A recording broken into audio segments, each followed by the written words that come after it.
ஒரு பெரிய திட்டமாவது இந்த ஆட்சி கொண்டு வந்திருக்காங்களா? எத்தனை பாலம் எல்லாம் எண்ணி பாருங்க. எத்தனை கல்லூரிகள் அண்ணா திமுக ஆட்சியில் தொடங்கப்பட்டது?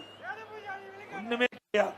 இங்க கூட சொன்னாங்களே, அரசு பள்ளியிலே படிக்கின்ற மாணவர்களுக்கு 7.5% உள் இடஒதுக்கீடு கொண்டு வந்தோம்.